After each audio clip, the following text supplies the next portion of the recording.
Okay, so far we've looked at two stories in the book of 2 Kings, right? We looked at the Shunammite woman who has shown us that it's possible for us to exist within our political system, but still trust a system beyond that, right? We can exist in this world, but still trust God in the midst of it. And that's how we should be. We've also looked at the poison stew. There's death in the pot, right? And how we don't need to get rid of it or strain it out, but we need to insert an ingredient that's going to equalize all the other ingredients, and it's going to bring life to it. And we get to be that. Jesus has been that for us. We get to be Jesus in the pot of stew. We get to speak life into that. So we should use whatever modes of influence we have to influence the world around us for Christ and to speak life into those things. Today I want us to look at another story in 2 Kings. It comes from 2 Kings chapter 5. It's about a man named Namaan. And what's interesting about the story of Namaan is that his help comes from some unexpected places. And if we are going to be participating in this political system, we've got to be willing for God to send us help and to instigate change from some unexpected places. And we've also, again, got to learn to be okay with that.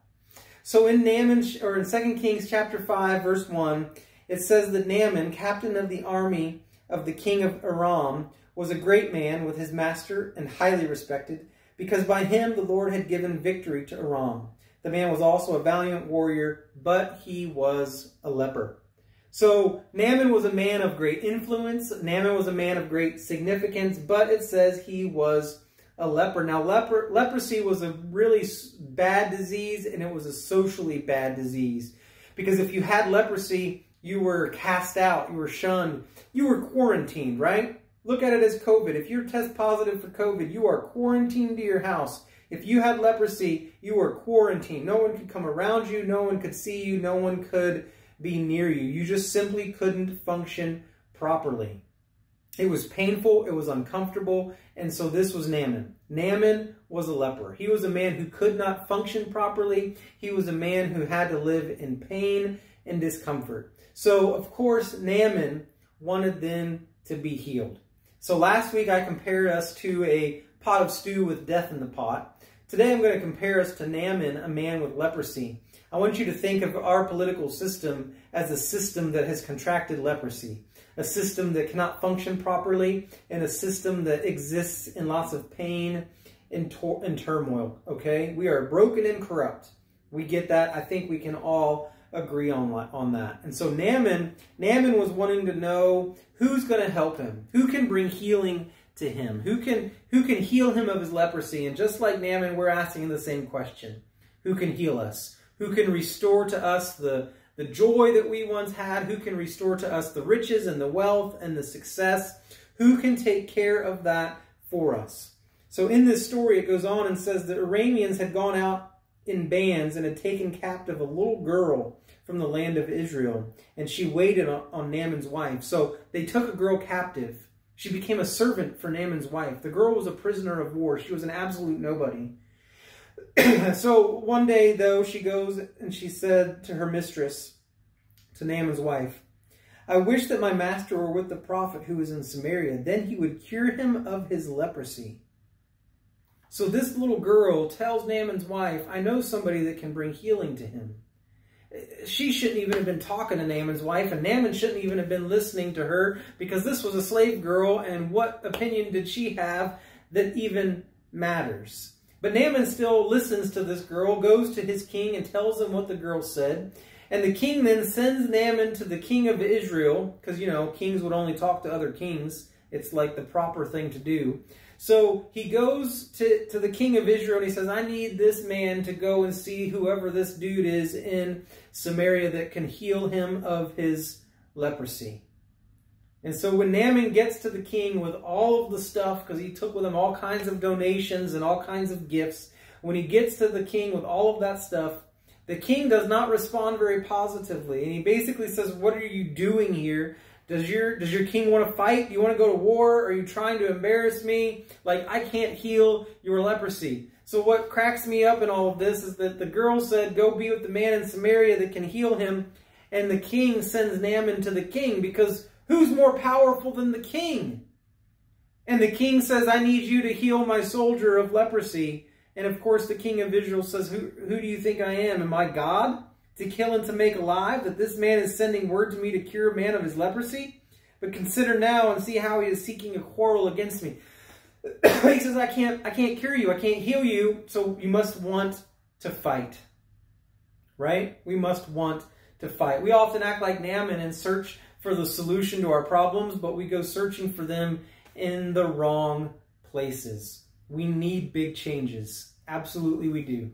We need big changes. We need heart changes. We need healing. We need redemption. We need all of these things.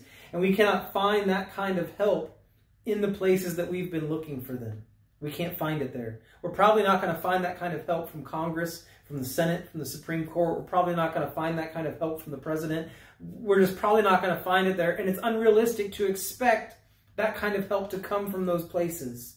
Because we've been given the true answer, right? The true answer being Jesus himself. And so sometimes in this life, we put expectations on humans that belong to God and God alone. Naaman went to the king expecting the king to heal him. The only person that could heal him was God. We go to our politicians, we go to our leaders, we go to our government, expecting the government to do things that only God can do. We expect the government to be king when only God is king, right? Well, what happens in this story is interesting because eventually Elisha finds out about what is happening, and Elisha sends for Naaman. And so when Naaman finally shows up at the doorstep of Elisha, Elisha sends a messenger, by the way. He doesn't even go himself.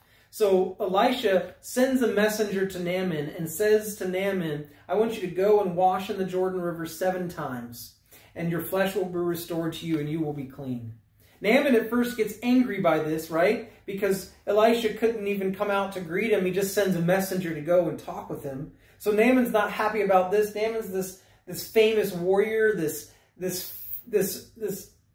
influential man, and he just got done talking to the king of Israel, and here this servant guy, this prophet, this nobody, this Elisha can't even come out and talk to me? Like, what is that all about?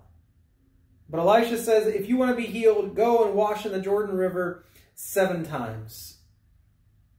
Now, in this chapter, in chapter 5, it says, as Elisha sends this, but Naaman was furious, he says, and went away and said, behold, I thought he will surely come out to me and stand and call on the name of the Lord his God and wave his hand over the place and cure the leper. And he wanted a big parade and a big pomps and big circumstance. He wanted all of that, but he didn't get it. And so he was willing to continue to stay with the leprosy and to live with the leprosy because he wasn't willing to accept the healing that God was going to give him because he didn't like the way in which he was going about doing it. Think about this for a second. I want you to think about this. We want healing for our land. We want unity. We want peace. We want love. We want all of these things. And God is sovereign, right? That means God can heal and do those things in our land and in our country however he chooses. We've gone to the king, and the king has said, what? I can't do what you're asking me to do. Only God can do that. And then God sends to us a messenger. God sends to us Jesus. And this is the way in which God's going to bringing about redemption to us. Are we going to go with it or not? Or are we going to say, this isn't the way that I want to be helped? This isn't the way that I want to be healed? Think about this for just a second. Who are you voting for? Who are you voting for? Now, whoever it is that you're voting for, it's probably someone that is in your political party that you've decided to side with, right? It's someone that you think is doing all the right things. It's someone that you believe is going to do the right things for this country. You're probably voting for and siding with a particular person and party because you think it's the best solution to our problems. Right? Or you think it's the lesser of two evils. Either way, you think you're making the best option. What if God has a different plan? What if he plans to use the other guy? What if he plans to use the other party? What will you say? Are you okay with that? Or is it time for a temper tantrum like Naaman? Think about that for a second. Are you willing are you willing to accept that God might do it in a way that you didn't expect it? God might do it in a way that you don't like. Naaman wanted to be healed, but he didn't want to have to go get in the river 7 times, and he certainly didn't want to have to listen to the servant of Elisha. But that's the way in which God was working. So Naaman at first wasn't willing to see God work in any other way than the way he wanted, than in the way that he expected. But God doesn't always work within our expectations, does he? So it wasn't until Naaman was willing to follow God into the waters of the Jordan that he found his healing. And so it's interesting. He threw this big fit, and his servant, Naaman's servant, came to him and said, "Hey, my father, had the prophet told you to do some great thing, would you not have done it? How much more then when he says to you, wash and be clean?" Basically, he's saying, hey, Naaman, you'd have done it if he told you to do some big fancy thing. All he's doing is telling you to go jump in the water. Like, dude, go jump in the water. It's not that big of a deal.